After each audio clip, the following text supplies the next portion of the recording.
Hello YouTube, Joey here from Team Burning Infinity again, and this time I've got another episode of Meta Monday, and I've got 8 cards here from my Skull Warrior deck, and these are the main cards of the deck that help keep it at its best and make it as good as it is. So I'm going to go over each and every one of them and explain why it works well with the deck. I'm going to explain the monsters first because the monsters are easier, especially this one, Evelyn Heart Yami-Gitsune. I'm going to explain the card's stats, his ability, and why it's good. So starting with Yami-Gitsune, his attack is 5,000, he has 2 critical, and he has 1,000 defense. His call cost is pay 1 gauge, and his ability is To Darkness. To Darkness is a spell, an ability, not a spell, that is activated when a Skull Warrior deals damage to your opponent, and you can send that Skull Warrior to drop zone to draw a card. So it's a good 1-for-1.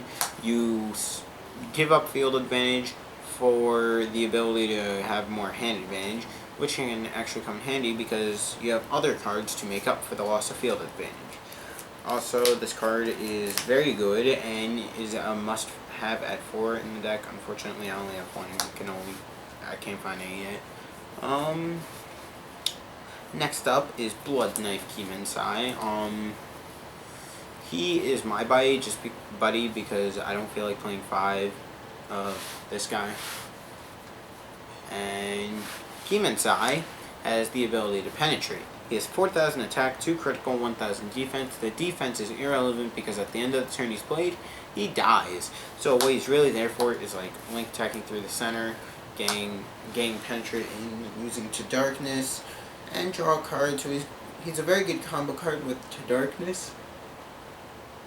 And he also gets the damage in almost all the time. So very important to the deck, and you must have it 4 also. Next I play Flash Strike Yami Hebi. Another really good card for the deck. I wouldn't say mandatory, but highly suggested. Almost mandatory due to his stats and his effect. He's a size 2 monster with 5,000 attack, 2 critical, and 1,000 defense. He dies at the end of the turn, just like Kimensai.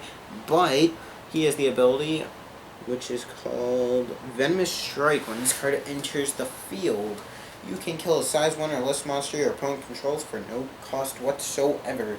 So, you kill the center, then you attack them with this guy, you deal damage, then you use Yami-Gitsune's ability To Darkness, draw a card, prevent yourself from going minus by dying, and gain more advantage that way. So this deck's about gaining advantage through Yami-Gitsune really, and this card helps support that, and he's also a nice size 2.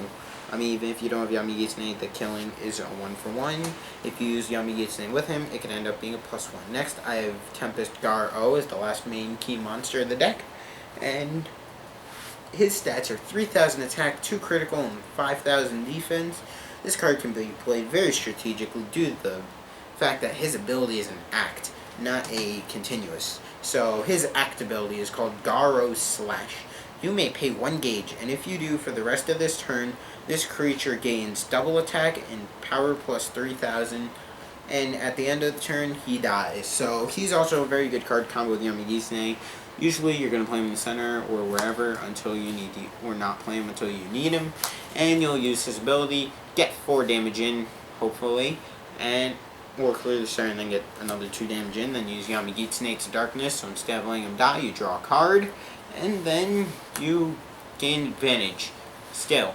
So these 3 cards help gain advantage through comboing with Yami-Gitsune being Kimensai, Yami Hebi, and Garo. They're all key elements to the deck. Now for the spells that are really key to the deck. I'm going to go over the normal spell first, and then the 3 set spells. The first spell, the regular spell, is Demon Way Gepaguri. Gepaguri is a spell that works with Garo, Yami Hebi, and Kimensai really well because they destroy themselves. And when a monster on your side of the field is destroyed, you can activate this card. And this card states it's a counter effect with no cast cost. You can destroy a monster on your opponent's side of the field, so it's another 1-for-1. Really useful.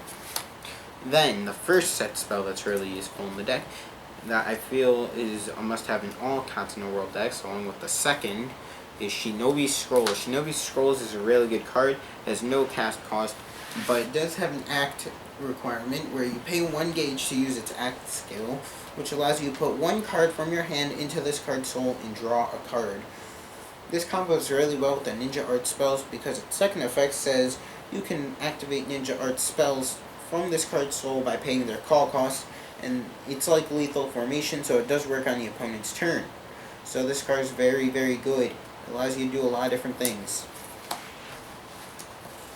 And it also allows you not have a dead hand, really. Saves you from dead hands.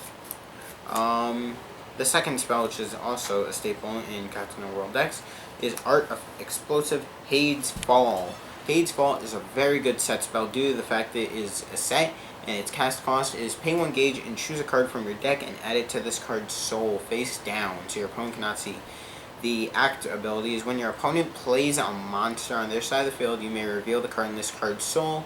If the card in this card's soul is the same size as the opponent's monster, you may destroy the opponent's monster and deal 2 damage.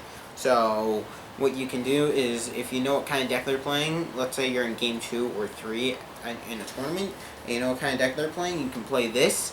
You can put the size of the main card, like Jackknives, for example. I would put in like a Garo or Yamai Hebi, and then you would just make sure they can't play Jackknife Dragon or anything like that, preventing them from getting their main combos off and making it a lot harder for them to play without being punished. If they do want to play Jackknife, they're going to be punished in the sense that they're going to lose a card and get 2 damage dealt to them. The last card is very key to the deck due to the fact that it allows for a consistent field even if you don't have monsters in hand. It is Return to the Underworld. It is basically Monster Reborn for Skull Warriors. This is the perfect card for this deck. It's a set spell with no cast cost, but its act ability allows you to get a size 1 or less Skull Warrior from your drop zone onto the field by paying 1 gauge. So you can have continuous Yamagitsune, continuous Kimensai, continuous Krabby, any of the size 1s. Or undead and undiable or untouchable, however you want to say it. And it's just a really good card to have. So this deck does rely a lot on its set spells, and Gepigaguri is another really good spell for the deck. But these monsters really make the combos happen, and the set spells just support these combos. So it's a reason this deck works so well. And since you play 2 to 4 of each of these cards, you're going to have a pretty consistent deck considering they're all combo pieces with Yamagitsune. Except Shinobi Scrolls. That's just a combo card in general that can work with a bunch of other things. So overall, this deck is very solid. I don't think it's the best deck in the game, but I do think it's a pretty solid deck. It has a chance of winning the Buddy Challenges just like every other deck does right now. Except Danger World. No, Danger World has a chance. Just gotta have a really, really good player playing it. But overall, that's pretty much what makes Skull Warriors what they are. And these are the key cards. Hopefully you guys enjoyed the video. Thank you for watching. If you guys have any other suggestions on the Skull Warrior archetype, or subtype, whatever you want to call it, just leave down in a comment below. And thank you for watching. Joy from Team Burning Infinity signing out. Peace.